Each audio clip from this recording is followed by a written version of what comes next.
Organising your toolbox. The first thing we need to do is to get our tools into groups. See what we've got. If you maintain your tools properly and you keep them organised, you're going to be so much more efficient when it comes to doing that special job.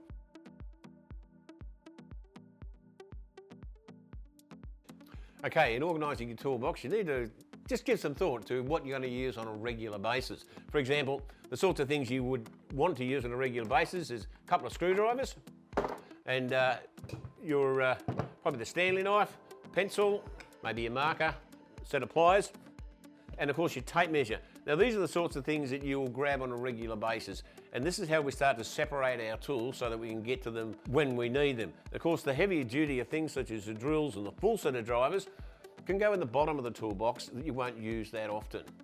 All right, now that we've organised our tools, we're going to start to fill up our top tray.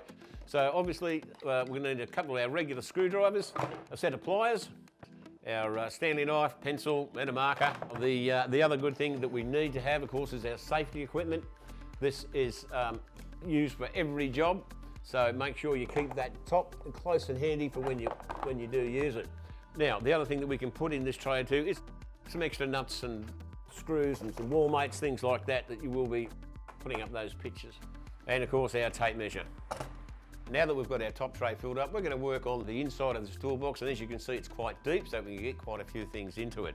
So these are the sorts of things that you can put in here. Probably not going to use these on a regular basis, so they're great to store away down here.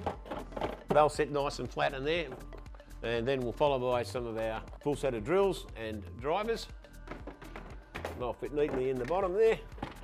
Got that extra sets of pliers, and of course our stable gun, and then we'll put in a hammer and a level. When you think about these, that's probably the first thing you'll go for at the bottom.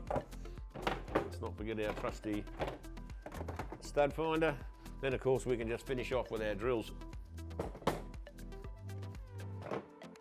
All right, so now that we've got all our tools in the bottom section, our top section goes perfectly on top, and then we can follow on with simply putting the lid on there. And the good thing about these lids that we sell is that you've got lots of compartments up here for any loose screws that you might be lying around.